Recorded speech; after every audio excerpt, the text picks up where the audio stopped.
Father, all the arrangements are complete. Kindly say if there is anything for me to look after. No, daughter, everything is just perfect. Let's begin the ball. Now it's time for the marvelous splendor of the ball dance performances. On this auspicious occasion, first comes His Majesty King of France and his suitress Cordelia.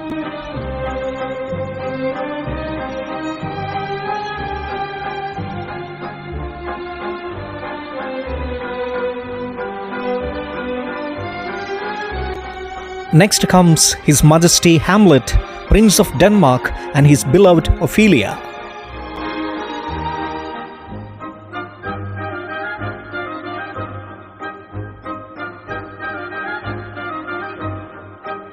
Here comes the Scottish General Macbeth and Lady Macbeth.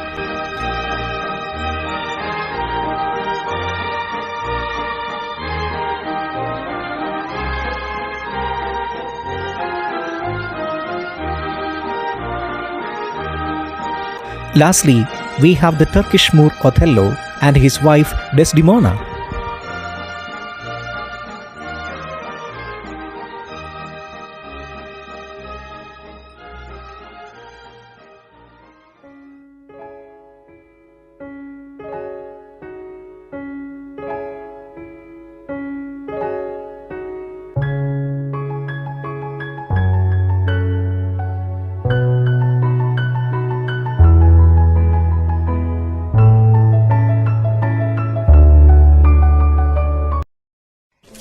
A balcony scene it is to stage the communion of Romeo and Juliet. A balcony not pompous, not extravagant, but an elegant love story for my earnest spectators, simple as it is.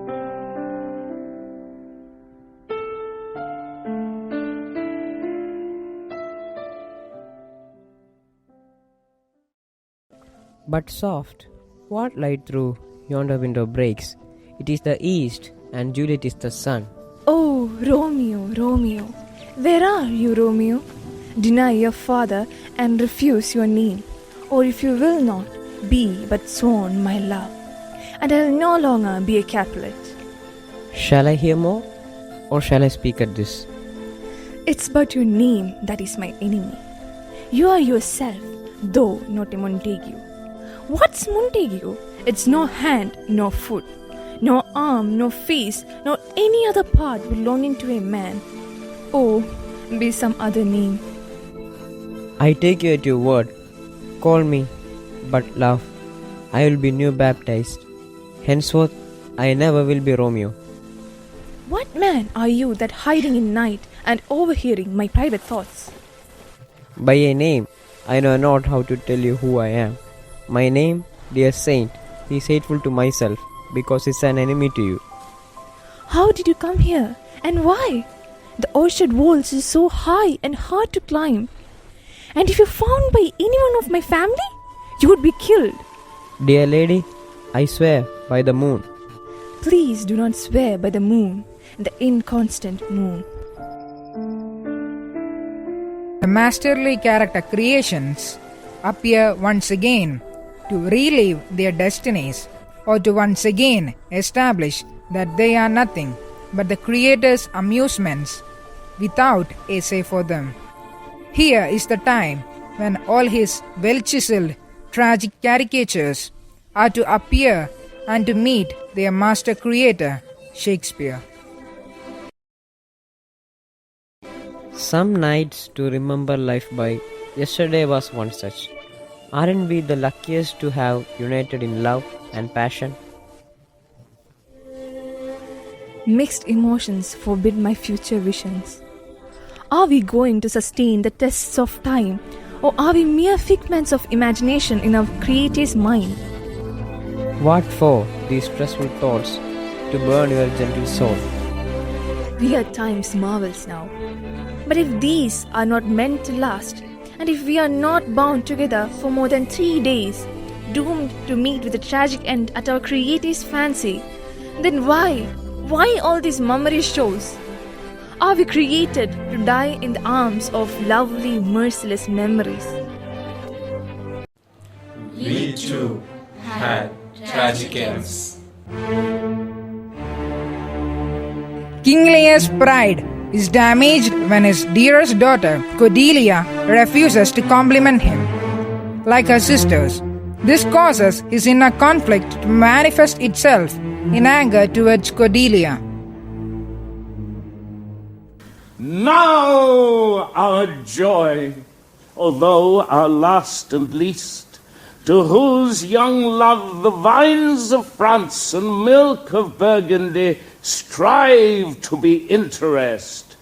What can you say to draw a third more opulent than your sisters? Speak. Nothing, my lord. Nothing. Nothing. Nothing will come of nothing. Speak again. Unhappy that I am, I cannot heave my heart into my mouth. I love your majesty, according to my bond, no more nor less. How? How? Cordelia, mend your speech a little, lest you may mar your fortunes. Good, my lord, you have begot me, bred me, loved me. I return those duties back, as are right fit, obey you, love you, and most honour you. Why have my sisters husbands, if they say they love you all? Happily, when I shall wed, that lord whose hand must take my plight shall carry half my love with him, half my care and duty.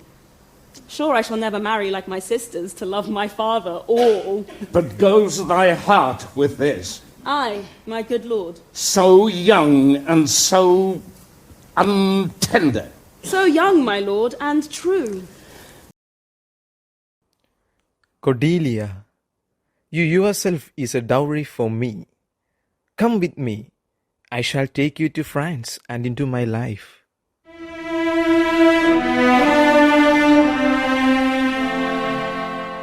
Hamlet, devastated by the sudden losses in his life, denies having loved Ophelia and tears off the letter where Ophelia expresses her concern for him. I have remembrances of yours that I have longed to redeliver. I pray you now receive them. No, not I. I never gave you aught. My honored lord, you know right well you did. And with them words of so sweet breath composed as made the things more rich. Their perfume lost, take these again. For to the noble mind, rich gifts wax poor when givers prove unkind. There, my lord.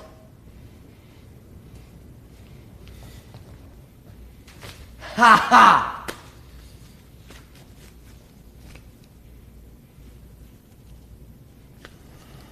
Are you honest? My lord? Are you fair? What means your lordship? That if you be honest and fair, your honesty should admit no discourse to your beauty. Could beauty, my lord, have better commerce than with honesty? Aye, truly. For the power of beauty will sooner transform honesty from what it is to a bawd than the force of honesty can translate beauty into his likeness. This was sometime a paradox, but now the time gives it proof. I did love you once. Indeed, my lord, you made me believe so. You should not have believed it. For virtue cannot so inoculate our old stock, but we shall relish of it. I loved you not. I was the more deceived. Get thee to a nunnery. Why wouldst thou be a breeder of sinners?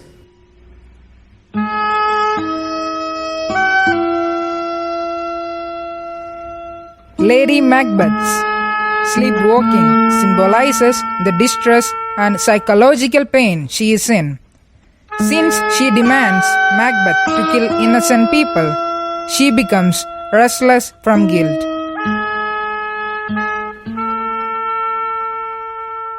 Here's a damn spot! Out, I say! 1, 2.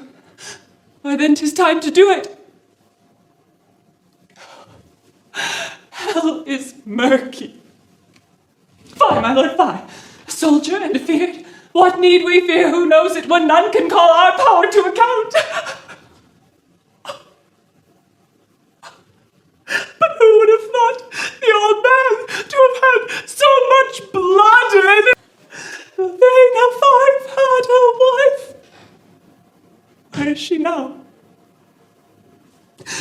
What, will these hands ne'er be clean?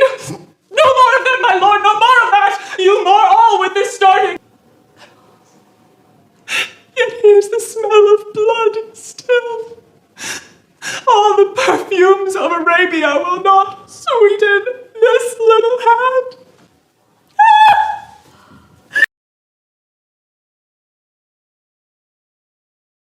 Hang out our banners on the outward walls. The cry is still, they come. Our castle's strength shall laugh a siege to scorn. Here let them lie till famine and the ague eat them up. Were they not forced with those that should have been ours, we might have met them dareful, beard to beard, and beat them backward home. What is that noise? The cry of women, my lord.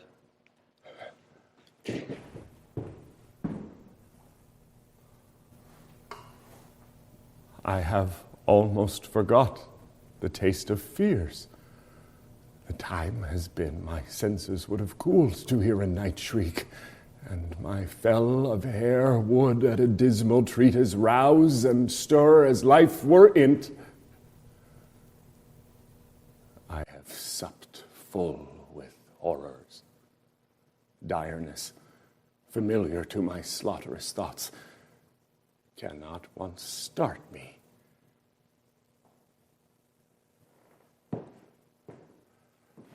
Wherefore was that cry? The queen, my lord, is dead.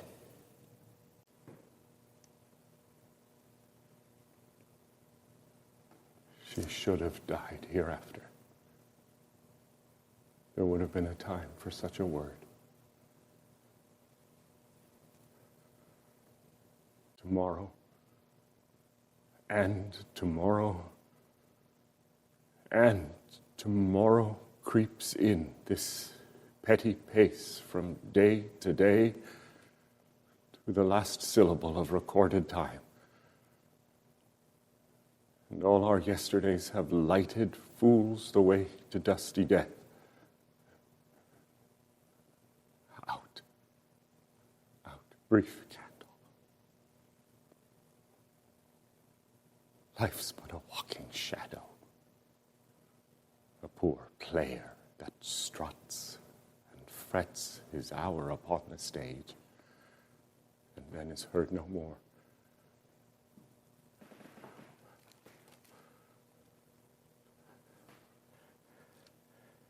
It is a tale told by an idiot, full of sound and fury. Signifying nothing.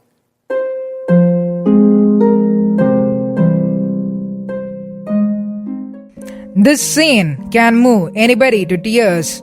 The valiant Othello, who is greatly attached to the beautiful, sweet Desdemona, is very cunningly ensnared by the most malignant Iago and smothers her to death.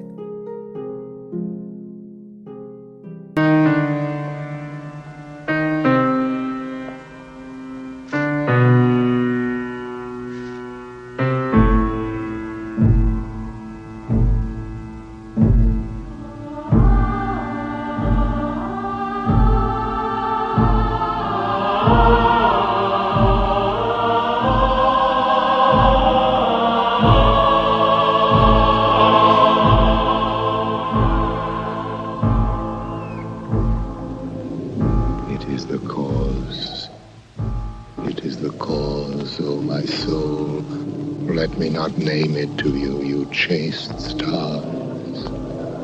It is the cause. Yet I'll not shed her blood, nor scar that whiter skin of hers than snow, and smooth as monumental alabaster. Yet she must die, else she'll betray more men. Put out the light. And then put out the light. If I quench thee, thou flaming minister, I can again thy former light restore, should I repent me.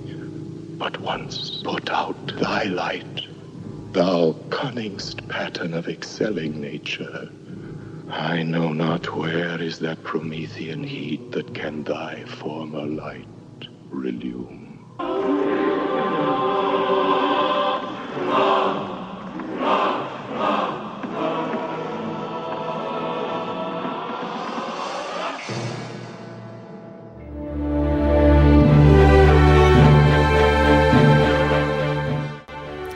Here enters the master creator, Shakespeare, to have an encounter with his matchless tragic characters.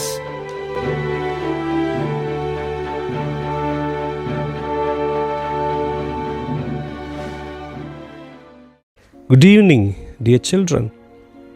You are the children of my tragic imagination. Poor Ophelia, an ill-fated Hamlet, innocent Desdemona, Othello, who knew only to love, which made him burn and burn and burn, Macbeth and his lady, whom ambition killed, aged Lear and his lovely daughter Cordelia, and the most romantic and ill-fated of them all, the star-crossed Romeo and Juliet. Why did you give us such a tragic fate? We had only one desire, to let our lives melt into a single stream and flow inseparably together until we reach that vast ocean of eternity. Look, my child, if we were gods, we could wish for the best and have the best. But unfortunately, we are not gods. We are men and women, fated to live an imperfect life on an imperfect earth. We should not expect all our wishes to come true, all our plans materialize. Besides, you should not say without any trace, despite all the winters that have crossed your way, you are still remembered. I know that, Master. Even so, you created us. We are all your brain children. You decided our fates. Why couldn't you show a bit more kindness? I should say, I was helpless in a way. You think that a writer has complete autonomy, a perfect sway over his characters and the plot. It is not so. We are often led away by the story and even by the characters. The play has a mechanism of its own that pulls it along. We cannot but simply obey that impulse and follow suit. So, be consoled, dear Juliet.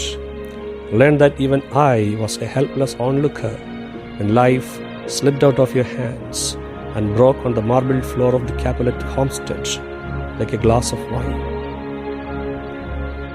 I have no words, Master.